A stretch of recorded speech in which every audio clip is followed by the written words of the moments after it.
And what we're going to talk about today is a little bit of a continuation of last week, right? But I'm going to try to lay out a little bit better. I'm going to introduce a new idea, something that emerged in my own mind out of everything we've done so far. It emerged a while ago, but I'm going to pull it back up from the bowels and share it with you. And I'm going to encourage you guys to go back, put it on 2x speed while you're driving home, right? Don't spend any of your time at home doing it, but 2x speed driving home and just listen to the stuff we've done so far. The things you've missed and the things you've been a part of, right? I listen to everything at 2x speed. Well, sometimes I have to slow it down, right? I was listening to the Elon Musk and Joe Rogan conversation. I got to slow that one down to about 1.5 just so I could really catch that conversation. Who remembers what this is? It's your map. It's a success map, right? Man, I'm having trouble talking today. That's funny because that's what we're going to talk about is language. What is number one, right? What's number one? Where you're at. Identify Where you're at. Identifying where are you now? Where do you want to go? Where do you want to go? Why? Why do you want to get there? Tying emotion to that journey, and then Who/how are you? how, modeling who, right? Rearranging the letters in how, which is a strategy, right? On how to get somewhere, how to accomplish, how to hit and aim a target that you're aiming at. Rearrange those letters who, because if you model behavior, you'll get there faster, right? So it's just like the same reason why I read books is to take the information that somebody's taken 10 years of their life and condensed into a book. I get 10 years of experience Already mapped out. in as much time as it takes me to read that book, right? Time traveler.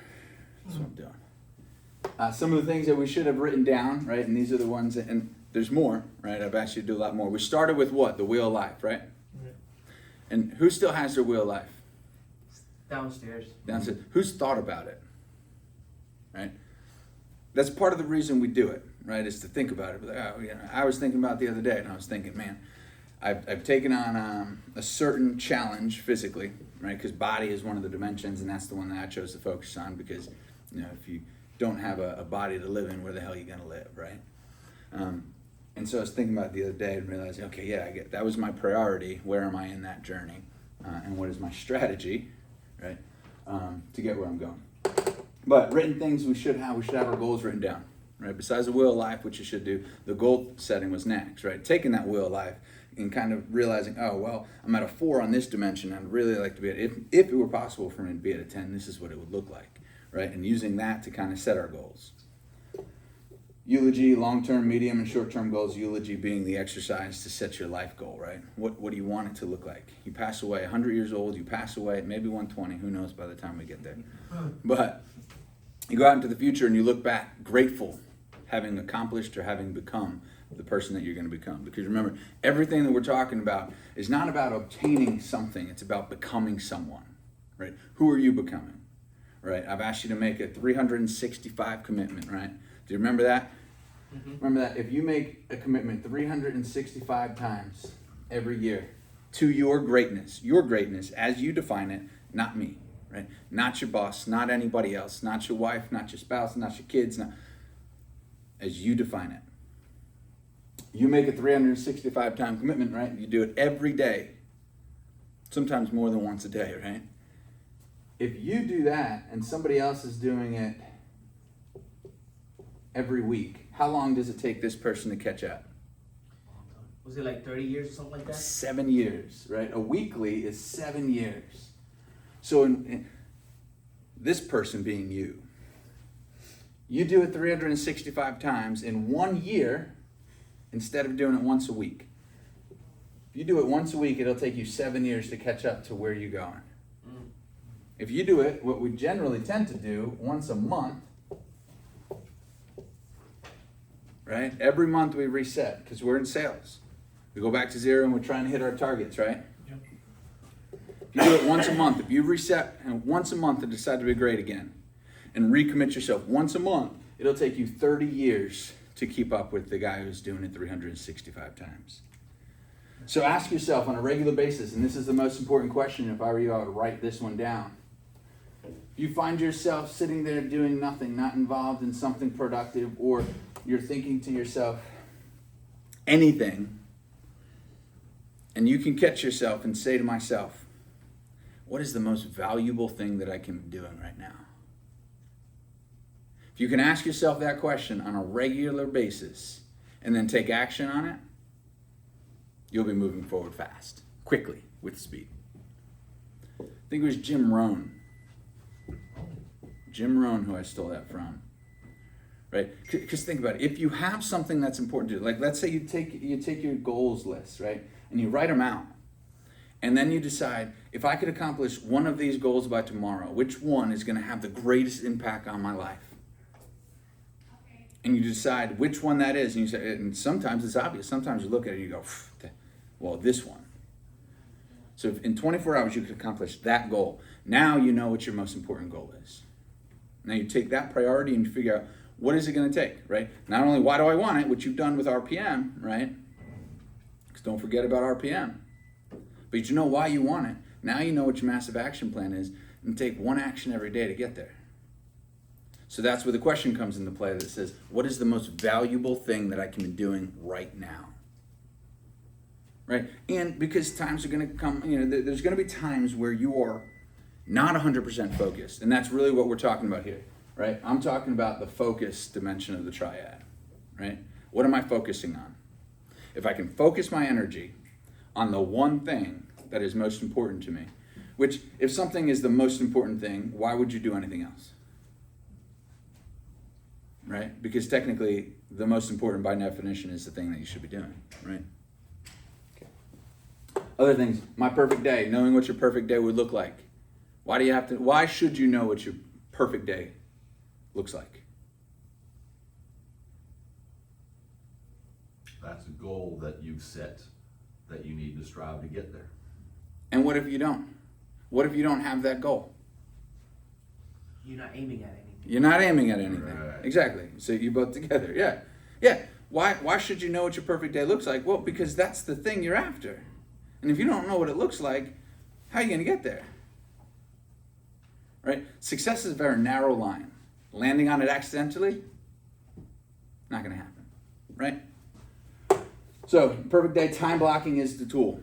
Time blocking is the actual exercise that you can use on a daily basis to get to your perfect day. Okay, how do I make sure that I'm staying on priority? And I'll throw this in there, and I think I mentioned it a little bit, but when you first get in, block time. Have a plan to actually take a look at your day. Now, ideally, you're doing this before you get to work or before you go to bed the night before. You have a rough sketch, but right when you get into work, come in early and get yourself set up. No, you should have it blocked out that your first 90 minutes are going to be the thing that moves the needle the most for you. Right? Because we have things called lead measures and lag measures. One of the reasons that this is unfortunate is because this is a lag measure. What does that mean? You can only measure this after the fact. Mm-hmm. Right? Once you sell a car, it's over. It's a lag measure. There's a time lag. Right? You want to focus on the lead measures. Lead measures are the things that are going to move the needle for you. Right? And that's where the 3 and 7 comes into play that Elvis talks about and Antonio Rodriguez talk about, right? What they're saying to you is if you do these things, you're going to move the needle. It's a lead measure. 3 code videos and 7 phone calls, right? That's why, right? That's the why behind their idea, right? Their ask of you. All right, and then your values. Writing down your values. Belief tables is a tool that you can use to reinforce or demolish limiting beliefs. Again, I like empowering and disempowering as an idea, right? Now, there's 2 different types of mindsets, a growth mindset and a fixed mindset. You got to think to yourself, and we're going to go through those in the next week or so, but a growth mindset is somebody who believes or is a way of thinking that says, I can get better. There is no ceiling for me, right? My greatness is achievable. And a fixed mindset that says, this is who I am. I am who I am. There's nothing you can do about it. That's just the way I am. I'm just that way. Well, if you have a fixed mindset, I'm sorry for you. Yeah, well, it's a lack of change. That's why it's called fixed, right?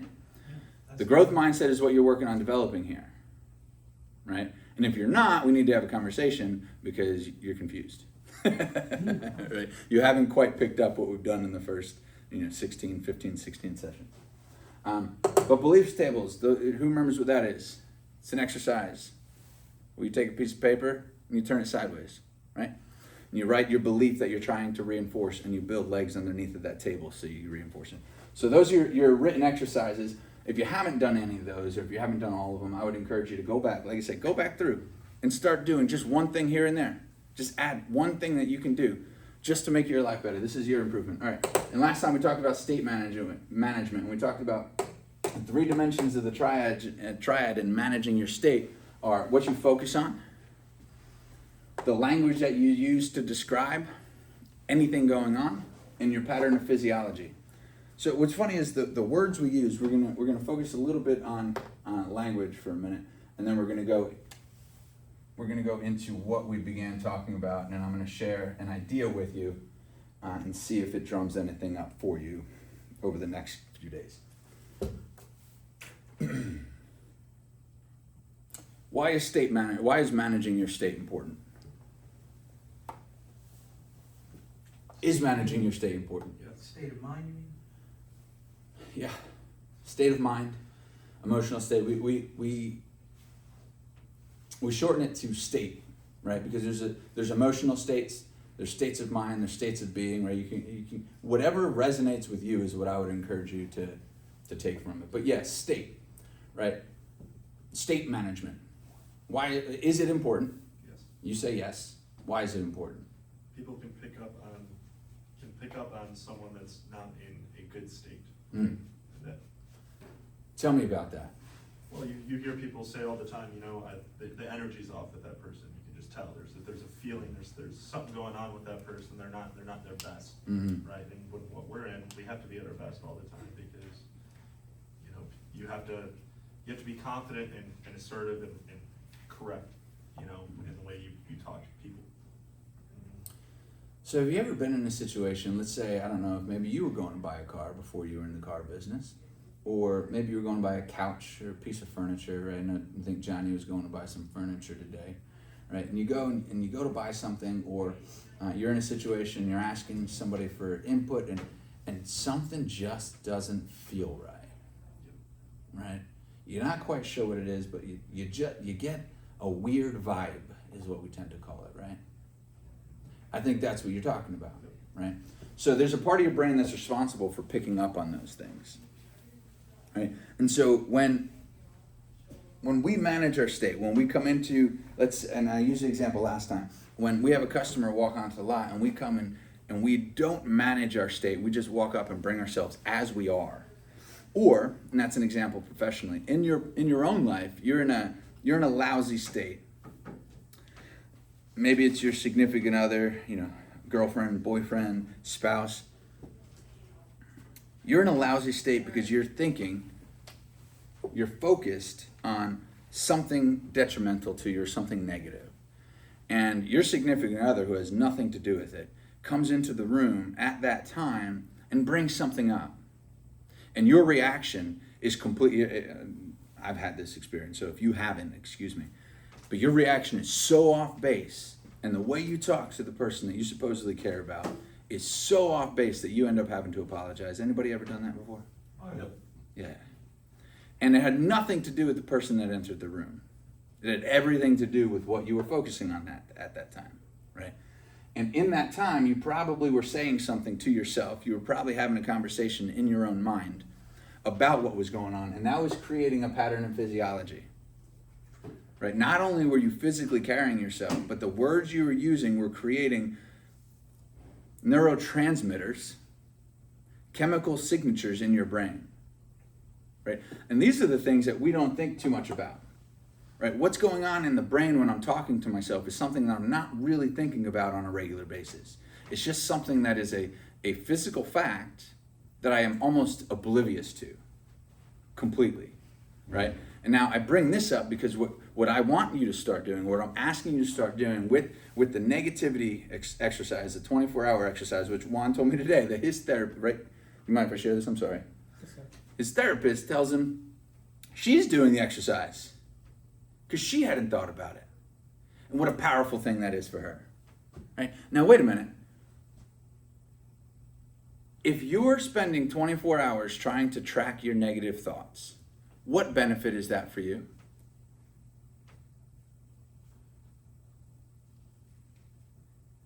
Okay. You can pinpoint trigger points that you may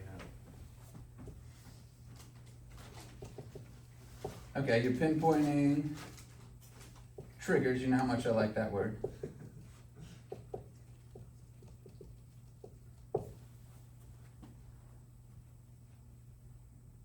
What else are you figuring out? You see if there's a pattern? There's definitely a pattern. There's a pattern. There's definitely a pattern. I'm telling you right now. Okay. Why do you say that? Because it happens around the same time for the same reason every freaking day. Mm. Okay. What else? What other benefits could there be? Can you learn how to change it? Try to learn how to change it. That's definitely it. Change it. Yeah, Before learn you, how. well, you can learn how to change it. Like you get it, you can catch yourself going into it, and then maybe do something different so it doesn't, not have the same result. All right. So my favorite component of this exercise, the 24-hour challenge, right? My favorite component is the awareness. Because all of this stuff, whatever age you're at, if you haven't started on this journey yet and you're just now joining us, you've gone however many years, whether it's 20-something, 40-something, or how old are you? 50-something. Look at you. You look great for 57. Man, you look great. Right? However many years you've been on this earth, on this journey, right? For me, I got fortunate at 25 now. 25, my life was a mess, right? I was a mess, I should say. And I found Tony Robbins' work, and I began this journey. Now I'm 41 years old, and I hope I've made a little bit of progress in that 16 years. But what it's done for me, what this type of stuff has done for me, is made me aware of where I was. It's given me clarity on the first part. If I know where I am, then now I can pinpoint what it is that's triggering me. Right, trigger. I can pinpoint the pattern. I can notice the patterns. And if I notice the patterns, I notice that something needs to change. And I can identify the fact that I'm the one that needs to change it. Well, how? How? That's a great question. Question. What we're talking about is how. So what I offered you in the language portion, or the reason we're harping on language today, or I'm harping on language today. The reason we're harping on language today is because I offered you this exercise, this 24-hour challenge to track your negative thoughts. And not just how often and what are they, right? And do you catch them all? You definitely don't, right? Do you catch them all? Now, if you catch it, let's say every 30 minutes you catch yourself being negative, is that a negative thing? No, that's you catching yourself doing something negative and trying to stop it. That's awareness, right? So it begins there, right? And beginning to notice it, now you have to make a decision. Do I want to remain in this place, or do I want to become something different? Right? Am I okay here? Am I going to settle for mediocrity? Or am I going to strive towards greatness? Is my question for myself. Okay? So the 24-hour challenge brings about the awareness. That's the offering. Then the gratitude practice was what? Who remembers the gratitude practice I offered up? Yeah. You remember it? Mm-hmm. What is it? Do you remember the central question? Yeah. It was, what are you grateful for that if you didn't have, you would die? Die, yes, absolutely. Listen, I like the language. That's how I interpret it too, right? But the way I say it so that it's palatable for more people, yeah. If you're not grateful for it, you lose it. That's the simplest form. But what it means is, wake up in the morning and start your day by coming up with things that you're grateful for, right? Writing it down is fantastic. I like writing things down, don't I? But writing things down, writing a list of things you're grateful for is fantastic, especially because when you start writing it down, how many things are you going to be able to come up with? A lot more. 1, 2, 3. You'd be like, I stopped. I don't know what else to write. The question to keep you moving is, if you could only keep in your life the things that you are grateful for, what could you become grateful for?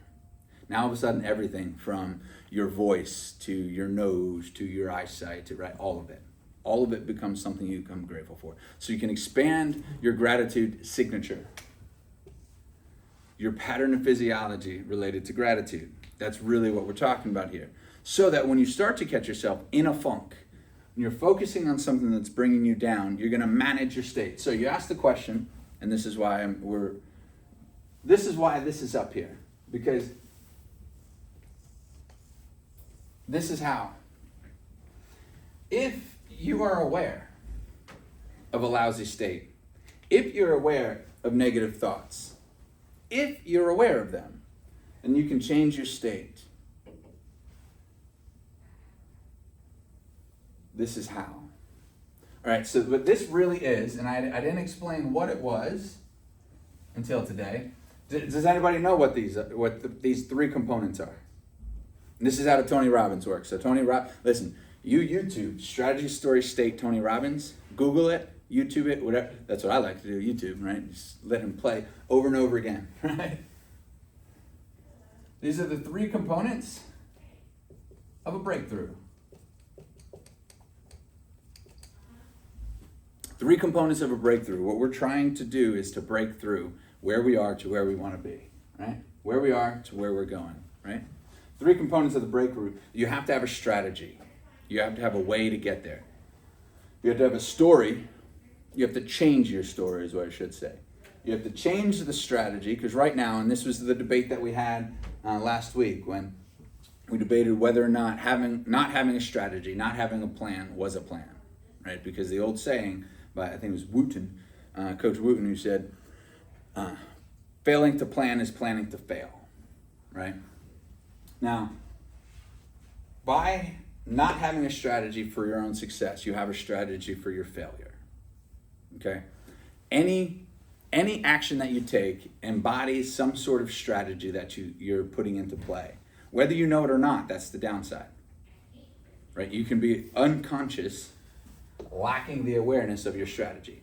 So, and your state management, this is the triad for that. So, we said, okay, well, how do we change it? Once we become negative, how do we become aware?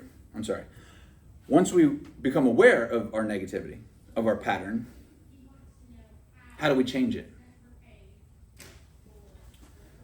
State management is the easiest way to do it, right? But you have to know how to manage your state. That's what this is all about. Today, we're going to talk a little bit about story. So, this is your pattern of state management. What you focus on, what you say about it, and your pattern physiology. Who remembers what we focused on when it came to the physiology portion?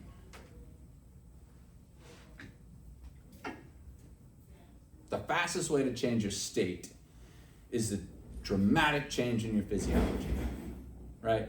So if I find myself in a negative mood and I'm sitting here like this, yeah, what am I going to do?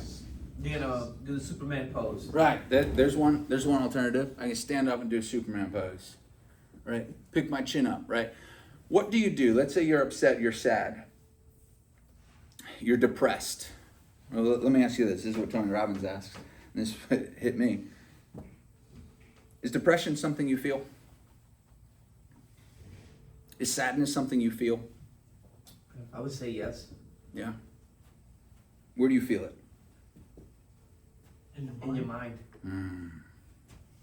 You feel it in your mind. Where's your mind? Isn't that your brain? Yeah.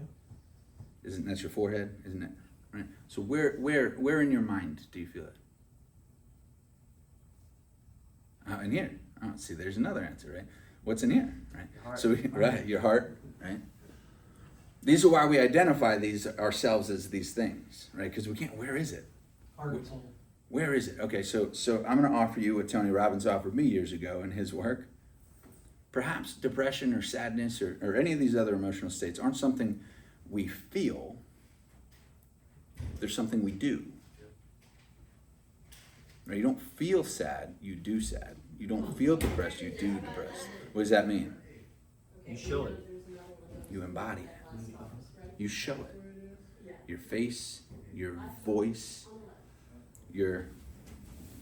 what you're focusing on. That's why, and I'm offering this up, this is my theory, the reason why we say it's here or here is because that's what we're focusing on. And if we believe that, your heart is your core, is your center, then you feel it right here. It's oh, you got me, right? Or you feel it here, your mind or your brain, right?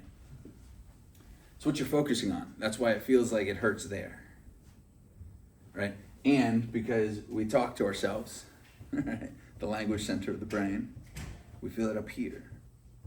You say, it's getting to me, right? It's too much for me, right?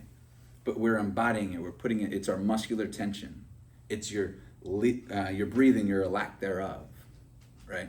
So the states that you enter are what you do. Now, the reason I bring that up is because the change in physiology, a drastic change in physiology, is the fastest way to change your state. Because how do you carry yourself? All right, so we know depression, we know sadness, we know, pain, hurt. How do you carry yourself, or what is the difference between carrying yourself in that state versus confidence or excitement or joy? We saw an example with Yolanda. See, I can't speak today. We saw an example with Yolanda coming up here and showing us joy. And what was she doing? She was bouncing off the walls, right? She was full of energy, right? And that's really what we're talking about. What is the energy that we're bringing, right? And you said it earlier, that it's the energy you bring to an interaction can be felt by somebody else, even if you don't say anything to give yourself away, right? Why? So the state management portion is the radical change in physiology manages your state faster than anything else, because you have a pattern that you are conscious or unconscious of, that when you manage your state will bring about a different level of focus. Now, here's the thing, okay? And this, I'm sorry? That's crazy. It's crazy. Here's the thing. Antidepressants, when people do feel depressed, when they go to the doctor and they get a drug, why does it help?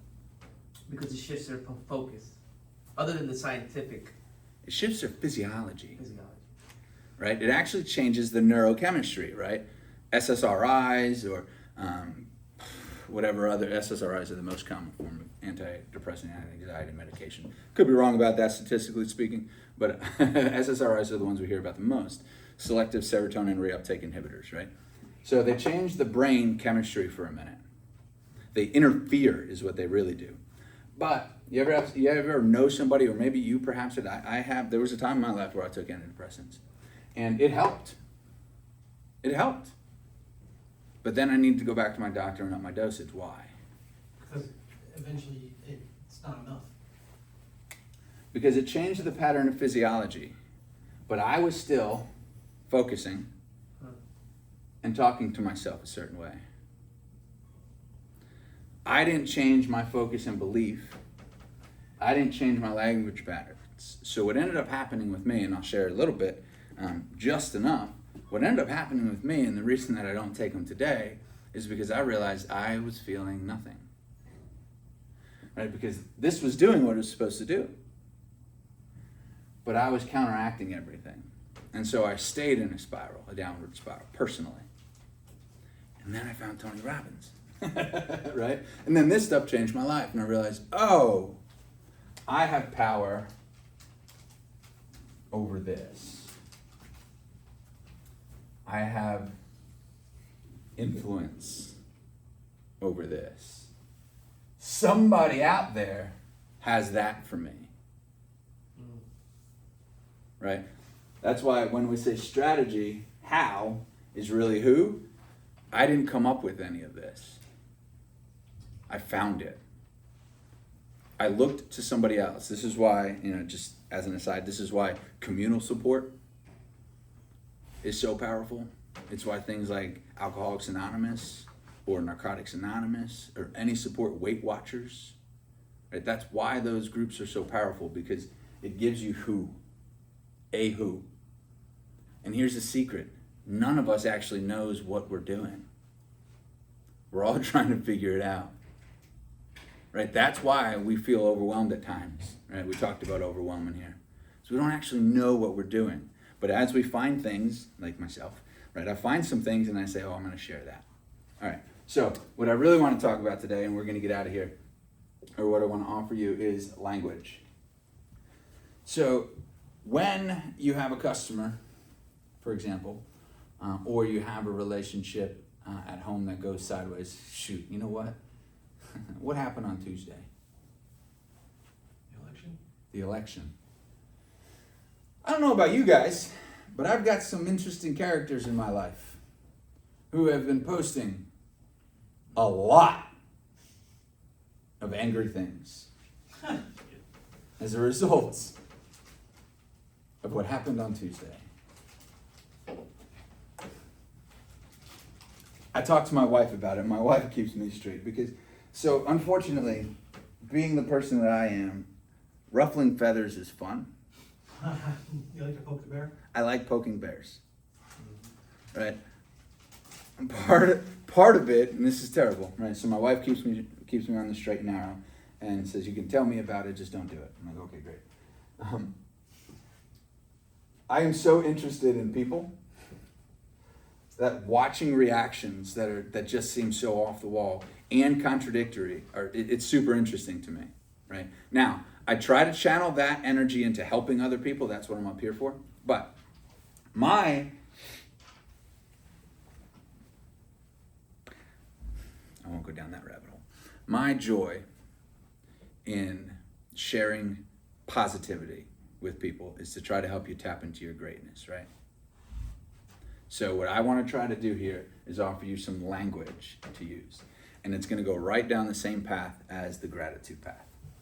So when something negative in your life happens, what's some of the verbiage that you use? What's some of the words that you use when you feel something happen in your life that you did not want? Tell me.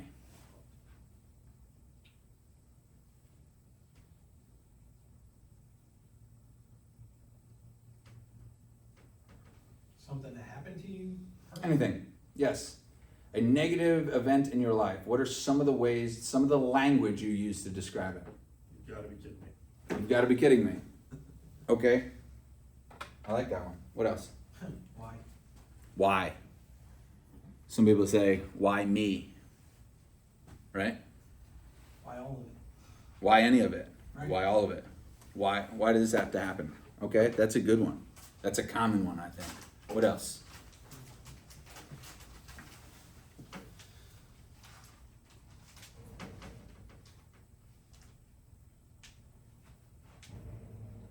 Where did this come from?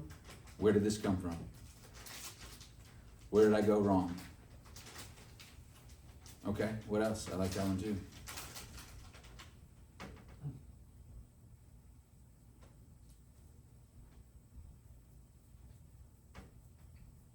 Ask the question again.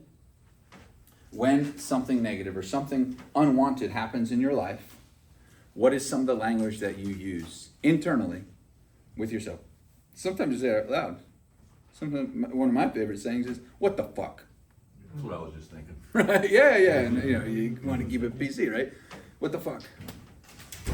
You've got to be fucking kidding me. I have a filthy mouth, right? Fuck is my favorite word in the English language, and I apologize to those that it offends, but He was pulled over by a cop. it is, yeah, what the fuck? Are you fucking kidding me? You've got to be kidding me, right? I say it all the time. Seriously? Idiot.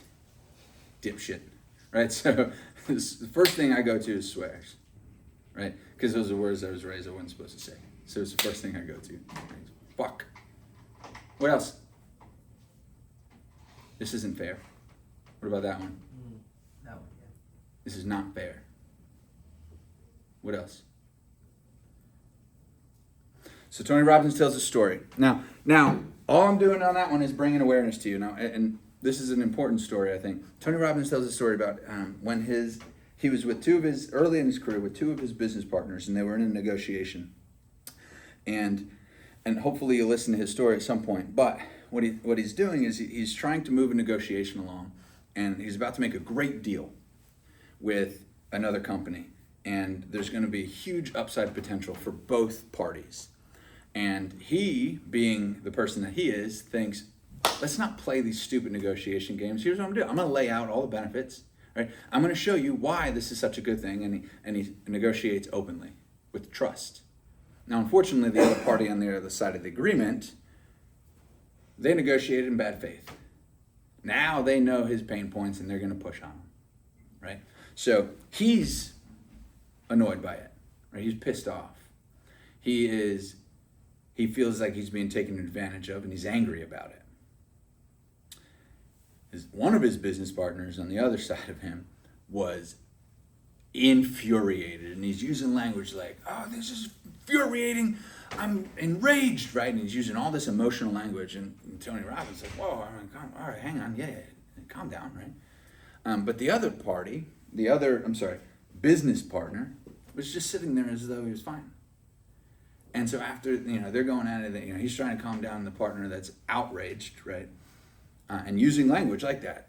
And talking about, I want to kill him, let's about it, right? There's all sorts of crazy stuff, right? But that's the language he was using. He asked the other guy, and he said to him, well, aren't you, what's the matter with you? How come you don't have any reaction to this? He says, oh, no, I'm a little peeved. It's like, what? Peeved? Peeved. People don't use that word, right? First, or in another way he described it, he was annoyed. He was a little annoyed, right? And then Tony tells a story, and he says this guy never really had crazy emotional reactions. He had gone bankrupt, or had the IRS.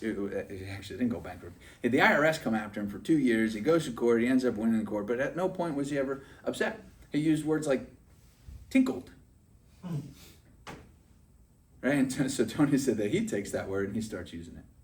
He says, yeah, something makes him angry, and he says, I'm tinkled. Now it's going to change it because he laughs. Wow. Right? Power. So there was another story he tells, and this is the original work that I found from him a decade ago.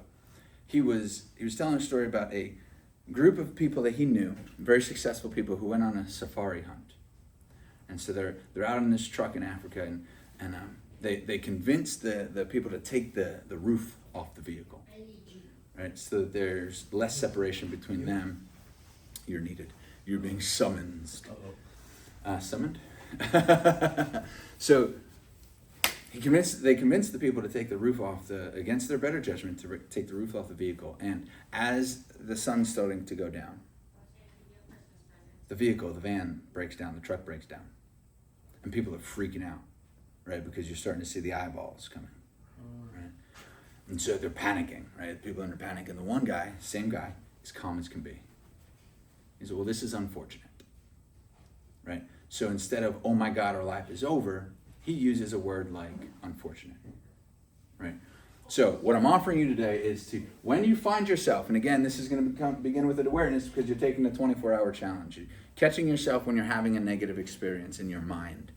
What I'm asking you to do is to pay attention to the language that you're using when you don't make the sale. What is it that you say to yourself? Start to become aware of the things that you're saying to yourself on a regular basis. Now, I use the example of after you fail to make a sale, you fail to close a customer, right? But that's the professional part of you. Pay attention in your personal life too, because I think I've shared it before. We are one thing, right? We can't be somebody here and somebody else at home, right? You bring yourself to the table. The power of state management and being able to bring yourself in a peak state, which we'll get back to, right? The power of being able to bring yourself in a peak state, confident, loving, assertive, in order to manage your state and to bring yourself to that, you've got to be one person. And so by becoming aware of what the language patterns are that you use when something that isn't exactly what you want comes up, This is what I'm offering. This is what I'm asking you or inviting you to join me in doing. Start becoming aware of what is it that you're saying to yourself, right?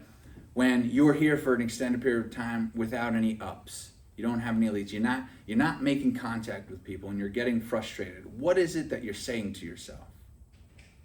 Start paying attention to the language, right? Because you're asking, this is where we all get stuck. We all want to know how to get out of something or how to do something. And what we neglect these two. We neglect the story and we neglect our state, right? The how we'll get to. The how, you can go online, you can find anybody who's going to teach you how to do something, especially nowadays. There's courses on everything, right? That's why I'm not going into the strategies yet. The story, the language that you're using is something that you need to become aware of. It's the same thing that happened. And the reason, how does this apply to my job here? Because when somebody comes to you, and I'll share with you some of my own experience so you might be able to, I know you can't relate to it unless you've been in the finance office before, but you'll be able to get the picture. You come in, you've battled for hours with somebody, and you and the sales manager comes into the finance office and says, man, this guy's not going to buy anything, just run the paper real quick. And then you sell them. And then he leaves the finance office paying $150 more a month than you were able to beat him down to, or he beat you down to, or she beat you down to after, 3, 4, 5 hour battle, right? And usually that's why they do it, so because they can go into the finance office and buy the other warranties. That's a language belief, right? That's the truth. You are absolutely time. expressing your Because belief they right know now. if I get the payment at $450, I know I'm probably walking out there at $600. That's the I want to belief. be at $600 all the way out the door with the warranty, so. Listen to the enthusiasm with which you reinforce that belief. It's because I've seen it too many times. But you weren't in the conversation when they said, nope, they told me $4.99 a month. That's what I want. I said, perfect. And then we have a conversation and paint the picture of value. And then they say, oh, yeah, I never thought about it like that. Right? For my See, side. hang on. This is very important for you right now. You, and especially if I would have had the video on you, you would have seen your physiology. Man, you embodied your belief there. The enthusiasm with which you shared that belief as well, right? You have a focus or a belief about the thing that we just discussed, that situation. The language that you used was powerful and specific, and you lived it, right? So in that example, that's a great example. I didn't even plan that. In that example, you have an entire story that you tell yourself about that experience. I'm going to stop it there. You have a story. Become aware of that story. Because what I'm going to propose to you right now is that there are conditions where that's true. There are times where that's true, absolutely. People know, well, when I go back, I got to get this, this, and this. Right. There are also times where it's not true. But we often say to ourselves, always, never, right? And we convince ourselves of these things. When somebody comes on the lot and says to you, I'm not buying a car today. I'm just here to look, Okay. right? That's what's in my head. Okay. Yeah. One of my favorite memories of selling cars was I came in at the couple, they had a Honda over in service next door, and I was at a Dodge store, and they come in, they're kicking tires, and they weren't even at my store. And I sat them down, and they figured out what they like. We sat out there for 20 minutes, 30 minutes talking about the vehicles, what they loved, what they, blah, blah, blah, this, that, and the other. Used to have one, want one. Cool, yeah, you got 30 minutes to spare while that old Honda gets worked on. Sat down, and I go to the desk, and they says, Steve, what you got? And I said, I got a couple that doesn't know they're buying a Grand Cherokee today. And they did. Because of the power of language. I believed it. They knew that they weren't there to buy a car. But I knew something different, right? So when somebody comes in, how do you deal with, and this is the benefit of language, right? So I'm going to show you the benefit, and then we're going to get out of here. The benefit of language is when somebody comes into you and says, hey, I'm not buying a car today. Do you have a response that you give them? Well, if they say, like, I'm just looking, I just say, excellent, that's where it starts. Exactly. What can I help you see? Perfect. My favorite thing, and develop your own, whatever yours is. That's a good one, right? My favorite thing would be like, sir, ma'am, if you don't buy a car today, that's my fault, not yours. What kind of information are you looking for? Right? That's a good one. Simple. Yeah. There's a Grant Cardone, right? We all steal everything, right? That's all it was, right? Great meet and greet, great energy, brought myself in a peak state, boom, introduced myself. We're not buying a car today. Perfect. Hey, listen, if you don't buy a car today, that is my fault, not yours. What kind of information are you looking for? One, it puts them back on the heels. What are you talking about? My fault, not yours. Well, it takes the pressure off them too. Yeah, it changes the game. And they're like, ah, this guy's different. Okay, cool. Well, we're looking for information on X, Y, and Z, right? The power of language. Now, why? Because I have a belief about somebody who comes to a car dealership. And Elvis says it all the time, right? They're not here to buy eggs and bacon. Correct. They're here to buy a car. They're here to buy a car. And whether or not that's today or tomorrow or next week, it doesn't matter. They're there to buy a car. And this is why I bring that up after your beautiful outburst, which I loved. I actually loved it. I'm not making fun of you. That's good. Because it's the belief system. It's the belief around it, right? It's the triad. It's, if I know that they're going to buy a car, my job is just to present the value. The way that I present myself and the language that I use is my choice. So, what are we doing today? Starting to become aware of the way that we use our language. What are the things that you say to yourself? Start to become aware of that. Tomorrow we'll pick up on this. Right on.